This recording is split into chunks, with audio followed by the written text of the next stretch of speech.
जी अपना नाम बताइए। अशोक। आप गांव का नाम? सिमलकोट काला। क्या करते हैं आप? सर मैंने कॉलेज किया, अभी बीकॉम कंप्लीट किया मैंने। हम्म, तो मैं जॉब प्रिपरेशन कर रहा हूँ गवर्नमेंट जॉब के लिए। हम्म। तो यहाँ पर ये जो गांव है, यहाँ पर जैसे अनुसूचित जाति के लोग हैं और जो अपर कास्ट है यानी सवर्णित जाति के लोग हैं, आपके जो आपसी संबंध कैसे हैं, थोड़ा बताइए। वैसे तो ठीक है, नॉर्मली व्यवहार सबका ठीक है, उनके हमारे प्रति, हमारा उनके प्रति। हाँ। बट जो पहले से चला आ रहा है कि वो हमारे वहाँ हमारी शादियों में जैसे आते तो हैं बट खाना नहीं खाते, हाँ। और हम उनके वहाँ शादी में जाते हैं, हम खाना भी खाते हैं। एक है, एक जो पहले से ही समस्या देखते आ रहा हूँ, जब से मेरा स्कूल कंप्लीट हुआ है, स्कूल जाने से पहले से ही जो स्कूल में खाना बनाती है भोजन माता के नाम से जिसको जानते हैं हम, वो हमेशा मैंने देखा है कि जनरल कास्ट के रहते हैं, 80 कास्ट के नहीं रहते खाना बनाने वाले। एक ही इश्यू है, बाकी तो सब नॉर्मल ठीक ही है। हाँ। और स्कूल में कुछ ऐसा होता है कि भाई वहाँ पर बच्चों के साथ भी कुछ अलग भेदभाव नहीं होता है? नहीं, जब हम थे तो हमारे साथ तो ऐसा कुछ नहीं हुआ सीन, पहले से भी नहीं था, अभी नॉर्मल स्कूल में तो नॉर्मल रहता है। बस ये है कि जो भोजन माता वाला है वो हमारे जो स्कूलों में है, जैसे रणकोट स्कूल जो यहाँ का है, हाँ। जो रणकोट का एरिया है, हाँ। इसमें जो प्राइमरी में तो यही नॉर्मल 80 के ही बच्चे हैं। हाँ। तो जिस स्कूल में हम पढ़ते हैं नीचे, वहाँ 80 भी जनरल भी दोनों हैं। हाँ। तो वहाँ जो जनरल कास्ट के ही खाना बनाने आते हैं, तो वही खाना खिलाते हैं। हमें ये चाहिए कि हमारे कास्ट के भी हो, वहाँ हमारे कास्ट के हाथ का भी खाना खाए हो, बनाए वो भी खाना। क्या कभी ऐसा हुआ कि वहाँ पर अनुसूचित जाति की किसी महिला को रखा हो और उनके हाथों का खाना खाने से मना कर दिया हो? मैंने रखा ही नहीं आज तक। जब हमारे हिसाब से तो हमारे नज़र में तो नहीं रखा, पहले रखा या अभी रखे रहो पता नहीं। जब तक हम थे स्कूल में, हमारे नज़र में तो नहीं रखा किसी भी अनुसूचित जाति की महिला को वहाँ। और कुछ ये मंदिरों में भी कुछ इस तरह का कुछ होता है यहाँ पर? नहीं, मंदिरों में तो नॉर्मल है फिलहाल भाई। वही होता है कि ब्राह्मण है तो मंदिर वही खोलेगा, पूजा वही करेगा, बस यही है। बाकी दर्शन करने तो सभी जाते ही हैं, बस ब्राह्मण है पूजा वही शुरू करते हैं वही ख़त्म करते हैं, ये रहता है। क्या यहाँ पर एससी के लोगों को जैसे मंदिरों में जाने की अनुमति, अंदर जा सकता है वो, कुछ ऐसा है? हाँ, जाते तो हैं ना, जैसे महाकाली मंदिर जो फेमस है, जाते हैं मंदिर के अंदर भी, और पूजा तो बस वही करते हैं जनरल कास्ट के लोग। हाँ। बहुत तो ठीक। हाँ, यानी अनुसूचित जाति के लोगों को अंदर जाकर पूजा करने की अनुमति नहीं है? अनुमति हाँ, मतलब मंदिर के अंदर नहीं जा सकते, दर्शन करते हैं, जाते हैं अंदर, बट जो मेन जहाँ मूर्ति है वहाँ पे अनुमति नहीं है मेरे ख्याल से, जहाँ मेरी नज़रों में, मैंने नहीं देखा है। मैं गया हूँ बहुत बार मंदिर, हम 2-4 किलोमीटर की दूरी पे ही है, जाते हैं हम। तो हमारे कास्ट के नहीं है, वहाँ नहीं जाते। क्या यहाँ पर कुछ अंतर्जातीय विवाह होते हैं कभी अनुसूचित जाति के लोगों के साथ, और या जो सामान्य जाति के लोग हैं, क्या आपके आपसी शादी ब्याह होते हैं? नहीं होते यहाँ। जी अपना नाम बताइए। ललित कुमार। क्या करते हैं आप? लेबरी करता हूँ सर जी, क्या करता हूँ। हाँ। तो अभी आप, ये गांव का नाम क्या है आपके? बेलकोट। ये बिरनाग ब्लॉक में? हाँ, बेरीनाग। तो ये बताइए, अभी आप जो बता रहे थे यहाँ पर भेदभाव किस तरह होता है, थोड़ा मुझे बहुत भेदभाव होता है सर जी। यहाँ पानी के यही पानी देते हैं तो बहुत दूर से देते हैं पानी, ऊपर हाथ करके। और कोई भी चीज़ बोलें तो क्या, कोई कागज़ कार्रवाई में भी अपना हमारा नाम पीछे रहता है। राशन भी मिलेगा तो हमको गरीबी रेखा, वो भी लेट ही करेंगे। सब अपने लोगों को पहले राशन देंगे, उसके बारे में भी वैसे ही है। और ऐसे बोलते हैं राशन देंगे तो हम देंगे बेटे, तेरे को अभी देंगे तेरे को, कोई चिंता थोड़ी है। ऐसा बोलते हैं जैसे अपने घर से दे रहे हैं। कभी यूनिट कट जाता है वहाँ से, कभी कुछ हो जाता है। गांव में क्या किस तरह भेदभाव होता है यहाँ गांव में, बताइए। गाँव में क्या होता है, सही होता है। पानी जैसे कोई खाना आना जाए, शादी में निमंत्रण कर दे तो नीचे हमारे अलग रसे लगाते हैं हमको, खाना अलग देते हैं हमको। कोई अपना साथ में वो नहीं करते हैं और भेदभाव करते हैं, ये करते हैं। क्या स्कूलों में भी कुछ होता है ऐसा? हाँ, स्कूल में भी पता नहीं सर जी, स्कूल में भी होता होगा।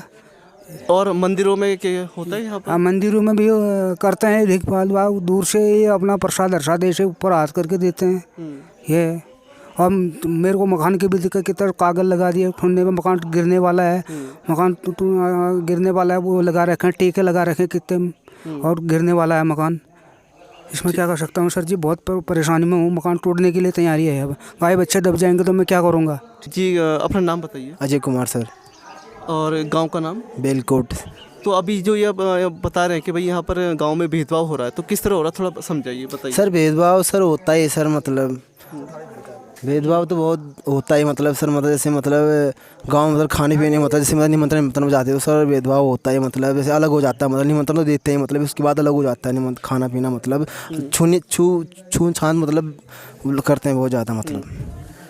और किस तरह होता है यहाँ पर भेदभाव? सर होता ही ज़्यादा, मतलब कभी कभार मतलब सर होता ही है, चंद बोला यार। और क्या स्कूलों में भी होता है यहाँ? सर स्कूल में भी होता है, मतलब जैसे मतलब हमारे लोग मतलब सामान्य अनुजाति लोग मतलब खाना बनाते तो ब्राह्मण के लोग खाना भी नहीं खाते, पंडितों के लोग बच्चे खाने भी नहीं खाते हैं।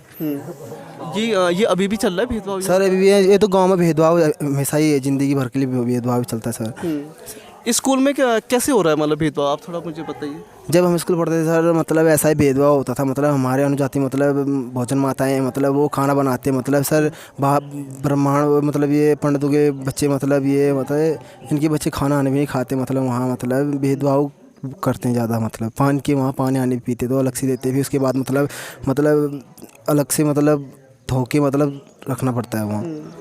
क्या यहाँ जैसे जो गांव में जो मंदिर होते हैं, क्या मंदिरों में भी कुछ होता है यहाँ हाँ पर सर भी? पूजा पाठ में तो होता है सर, अलग से देना पड़ता है मतलब सर दूर से ही मतलब। हाँ तो आप देख सकते हैं कि भाई भारत के संविधान में भले ये जो छुआछूत है, भेदभाव है, ख़त्म कर दिया है, लेकिन जो ग्राउंड लेवल है, जो गांव है, गांव में ये जो बीमारी है, ये जो मानसिकता है अब भी जिंदा है। अपना नाम बताइए। जी प्रकाश राम रमटा, ग्राम प्रधान बिलकोट। जी, तो यहाँ पर ये जो गांव में किस तरह की समस्याएं हैं, आप थोड़ा बताइए। सर समस्या तो यह है कि गांव में ना बिजली पानी तो है नहीं, रोड तो आ चुकी है, आधा हमारा गांव पूरा छूट गया है, यहाँ किनारे से निकलते हुए रोड गई है, हमारी जो अनुसूचित जाति हैं उनके बीच से हमारी रोड गई नहीं है। ऐसे 50 परिवार हमारे जो छूट गए हैं।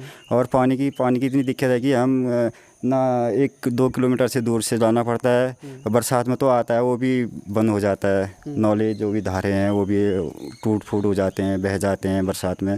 तो ये चीज़ें गांव में है सर। लाइट की व्यवस्था है, कहीं किसी के पास मकान नहीं है रहने के लिए, हमारे खासकर हमारे अनुसूचित जाति के वर्ग के लोगों के लिए है। उसमें क्या है कि कई लोग मकान भी नहीं है उनके रहने के लिए, और पानी की व्यवस्था भी हो नहीं पा रही है उनकी। तो हम अपने स्तर से कर रहे हैं, जहाँ पानी नहीं है वहाँ नहीं पहुँचा रहे हैं। और जैसे हैंडपम्प बड़ी योजना तो है नहीं पानी की, जैसे रामगंगा से वो होनी थी वो उसको अभी नहीं हुआ। तो ये सोच रहे थे कि हम यहाँ रोटों में हैंडपम्प की व्यवस्था की जाए गाँव वालों के लिए। ये बताइए, अभी आप कुछ यहाँ पर भेदभाव जैसा मामला भी बता रहे थे, तो यहाँ पर किस तरह से भेदभाव हो रहा है, थोड़ा ये भी बताइए। भेदभाव क्या होता है सर? देखो भेदभाव यहाँ सामान्य वर्ग के लोग रहते हैं, तो इसी हमारे अनुसूचित जाति इनसे दबके रहते हैं, हमारे समाज इनके समाज में हमें आने नहीं देते हैं। समाज हमारा ये है कि उनसे नीचे दबा के रहते हैं, यही चीज़ें चलता है गाँव में। तो अब ये सोच रहा था कि ये ऐसा भेदभाव ना करें, ऐसा भेदभाव ना हो, तो ये हम भी चाह रहे हैं।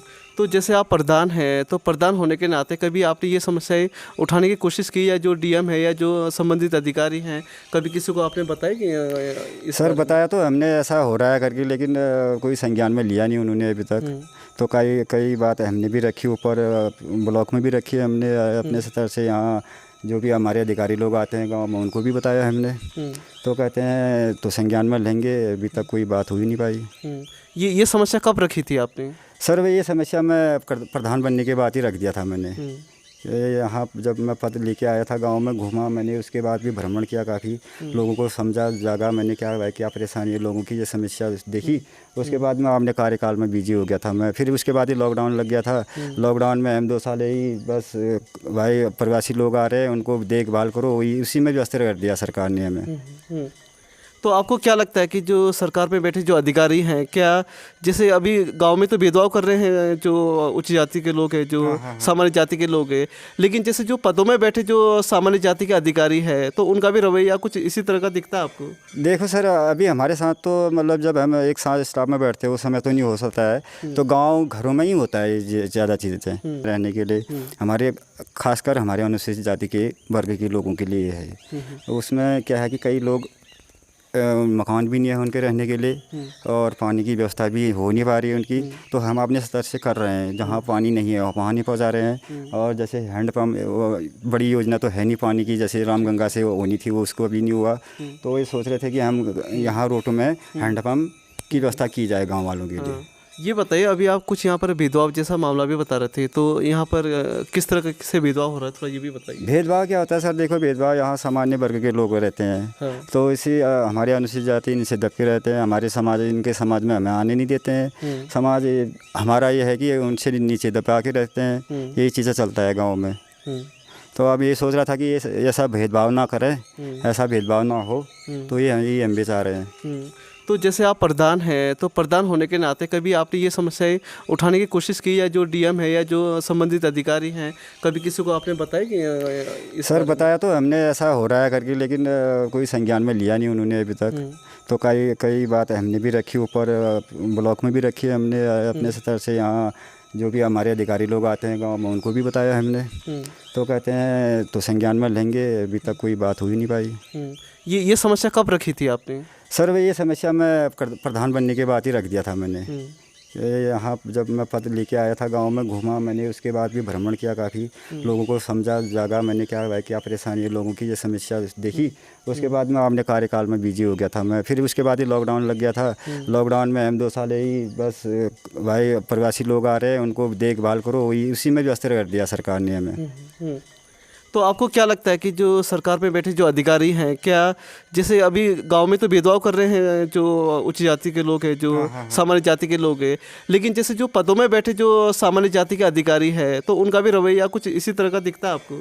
देखो सर, अभी हमारे साथ तो मतलब जब हम एक साथ स्टाफ में बैठते हैं उस समय तो नहीं हो सकता है। तो गाँव घरों में ही होता है ये ज़्यादा चीज़ें, गाँव में ही होता है, जैसे गाँव में ही होता है। और जैसे सामान्य वर्ग का कोई अधिकारी है हमारे साथ आता है तो ऐसा कुछ नहीं होता है, लेकिन गाँव के अंदर ही होता है जो भी होता है।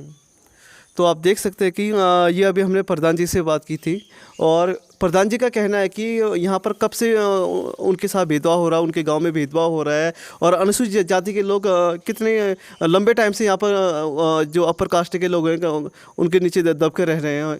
भले भारत के संविधान में ये सारे प्रावधान है कि चाहे वो आर्टिकल 17 की बात हो या SST एक्ट की बात हो, वो कितने धरातल पर लागू है, कि कितने बेहतर ढंग से इसमें काम हो रहा है। आप इस वीडियो में आप खुद देख सकते हैं। न गोदी मीडिया न विरोधी मीडिया, न इसकी मीडिया न उसकी मीडिया, हम हैं जनता की मीडिया जनज्वार।